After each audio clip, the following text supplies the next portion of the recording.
Polisi akhirnya menangguhkan penahanan terhadap Amak Sinta alias Murtade, korban begal yang ditetapkan sebagai tersangka karena membunuh pelaku begal. Penangguhan penahanan dilakukan atas pertimbangan bahwa tindakan tersangka semata-mata untuk membela diri.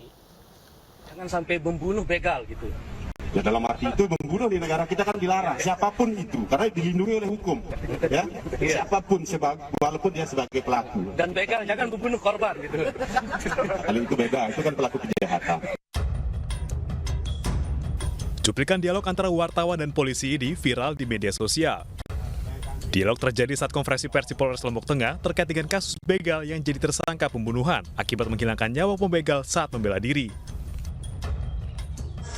Undang-undang darurat tentang larangan membawa senjata tajam itu harus pelajari. Usai kritik yang terus datang dari berbagai pihak, polisi akhirnya menangguhkan penahanan terhadap Amak Sinta alias Murtade. Alasannya, Murtade menghilangkan nyawa 2 pembegal karena dalam kondisi membela diri. Meski demikian, Murtade masih berstatus sebagai tersangka.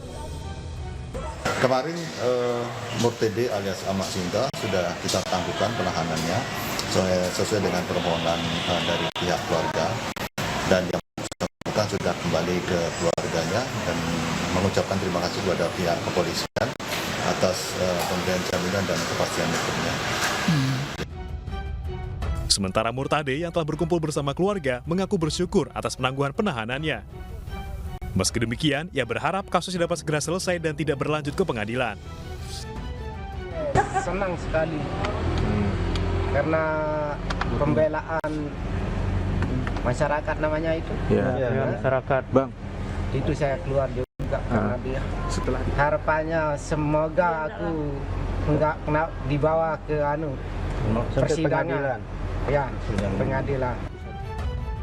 Sebelumnya, 2 orang begal tewas di tangan korbannya. Korban yang bernama Murtade melawan saat komplotan begal yang berjumlah 4 orang berusaha merampas sepeda motornya.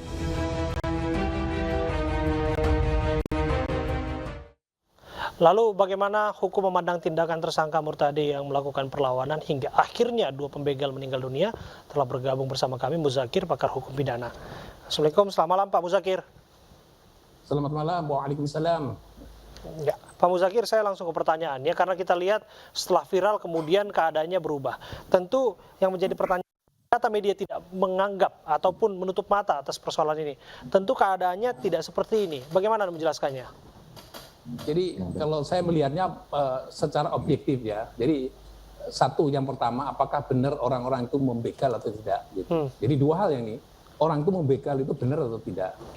Kalau itu benar dia membegal, berarti pertanyaan kedua adalah apakah benar bahwa seorang korban itu melakukan perlawanan yang disebut sebagai pembelaan terpaksa yang melampaui batas, gitu. Sehingga para pembegal itu mati atau meninggal dunia. Oke. Jadi 2 hal ini dalam hukum ada masalah itu. Siapa yang menetapkan bahwa kalau yang pembegal itu, siapa yang menetapkan dia pembegal atau bukan, itu penyidik. Ya. Penyidik, memang tugas penyidik melakukan penyidikan. Oke. Tapi yang menjadi pertanyaan adalah siapa yang menentukan bahwa seseorang itu melakukan pembelaan diri atau melakukan pembelaan terpaksa yang melampaui batas gitu. Nah, dalam hukum belum diatur di situ ya. Apakah penyidik atau jaksa atau hakim? Itu belum ada gitu ya. Oke. Nah, ini yang saya kira ruang kosong yang perlu diatur sedemikian rupa. Apakah cukup harus di sidang pengadilan atau cukup dengan mengajukan penetapan kepada pengadilan untuk dinyatakan bahwa yang bersangkutan adalah melakukan pembelaan diri ya. Oke. Saya kira itu problemnya sekarang. Tapi pada praktiknya sebetulnya soal membela diri dengan melampaui batas tadi, apakah memang ini bisa diukur dalam artian bahwa seorang yang sudah dalam keadaan terdesak kan dia melakukan apa saja untuk memastikan dirinya tidak menjadi korban begitu, jangan sampai menjadi korban kejahatan. Ya, dalam pasal 49 KUHP itu sudah diatur. Intinya seseorang itu kalau menjadi target satu kejahatan orang lain, ya sebut saja calon korban itu, dia punya hak untuk melakukan pembelaan diri. Ya. Syarat dari pembelaan diri adalah apabila serangan itu secara tiba-tiba dan tidak ada bisa menghalau serangan itu. Dan salah satu di antaranya dia harus melakukan perlawanan atau dalam bahasanya adalah pembelaan diri. Ya, satu. Nah, ketika dia melakukan pembelaan diri itu syarat lagi bahwa di dalam dunia hukum pidana membela itu harus seimbang dengan materi serangan. Ya. Oke. istilah bahasanya kalau ludah dibalas dengan ludah lah gitu ya. Kira-kira gambarannya begitulah untuk menjelaskannya. Nah, itu boleh dilakukan, syaratnya harus seimbang, tidak boleh lebih daripada apa yang materi serangan itu. Nah, ayat 2-nya dikatakan bisa melampaui daripada materi serangan itu atau ancaman serangan itu, misalnya serangan pakai senjata bisa melampaui itu sehingga dia orang itu bisa berakibat mati atau meninggal dunia. Bisa dilakukan asalkan disebabkan karena kegoncangan jiwa yang hebat gitu. Kalimat dalam hukum pidananya begitu. Kegoncangan jiwa yang hebat. Karena kegoncangan jiwa yang hebat, maka dia reaksi balik dengan secara emosional yang membuat orang itu meninggal dunia, paling tinggi meninggal dunia, atau melebihi daripada materi serangan yang ditujukan kepada calon korban tadi, gitu ya. Oke, baik, terima kasih atas keterangan Anda, Pak Muzakir, pakar hukum pidana sudah bergabung bersama dengan kami. Dirjen Kependudukan Catatan Sipil Kemendagri akan memungut biaya untuk mengakses NIK. Biaya tersebut disebutkan oleh Kemendagri untuk biaya perawatan sistem atau server.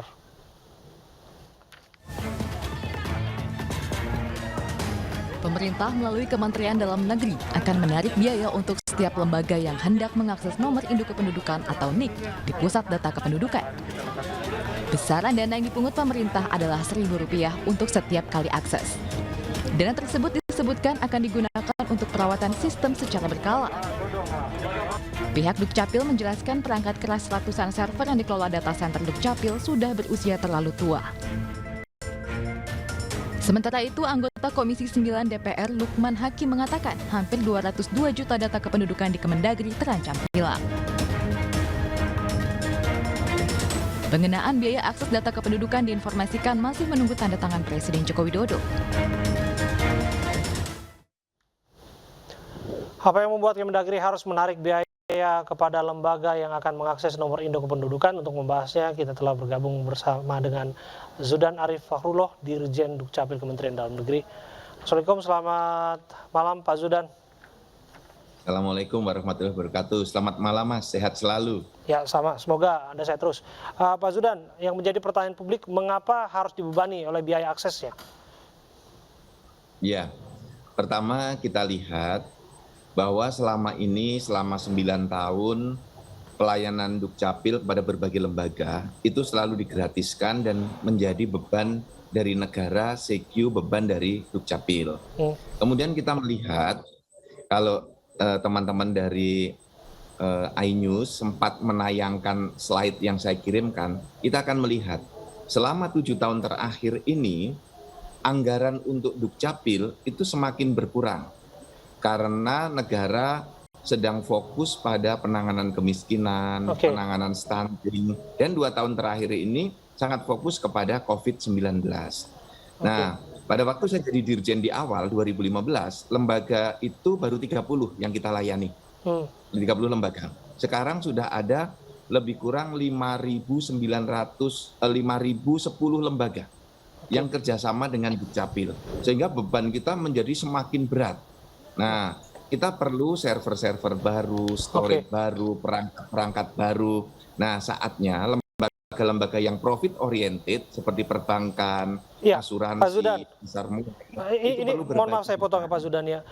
Soal identitas ini kan sebetulnya kan kewajiban negara untuk memberikan bahwa kita bisa mengakses dan aturan identitas itu juga hak. Sebetulnya yang menjadi penasaran kami adalah sekritis apa sebetulnya anggaran yang dimiliki oleh Kemdagri sampai pada akhirnya meminta pertolongan warga untuk akses data. Oh, ini bukan ke warga ya pungutannya ya. Pungutannya kepada lembaga pengguna. Dan lembaga pengguna ini adalah lembaga yang profit oriented. Kalau kita lihat di berbagai negara, itu juga banyak lembaga yang dipungut ketika mengakses data karena lembaga ini sifatnya profit oriented. Sedangkan lembaga pelayanan publik seperti kementerian, Pemda, BPJS Kesehatan, kemudian layanan-layanan publik seperti sekolah-sekolah, itu tidak dipungut biaya. Jadi ini yang perlu dipahami bahwa pungutan ini sifatnya, penerimaan negara bukan pajak ini sifatnya sangat selektif dan hanya kepada lembaga-lembaga yang bersifat profit oriented. Sebenarnya kalau lembaga yang profit oriented itu disubsidi terus-menerus oleh negara, itu menjadi tidak fair. Karena dia mendapatkan keuntungan yang besar. Nah, maka perlu sharing cost, sharing beban, agar negara juga ringan dan tetap bisa memberi pelayanan publik yang terbaik. Baik, terima kasih atas waktu Anda, Pak Zudan, berdiskusi bersama kami mengenai tarif yang ditetapkan terhadap akses NIK. Di media sosial beredar percakapan grup WhatsApp relawan Anies Apik 4 yang diduga merencanakan pengeroyokan Ade Armando. Informasinya saat lagi untuk Anda.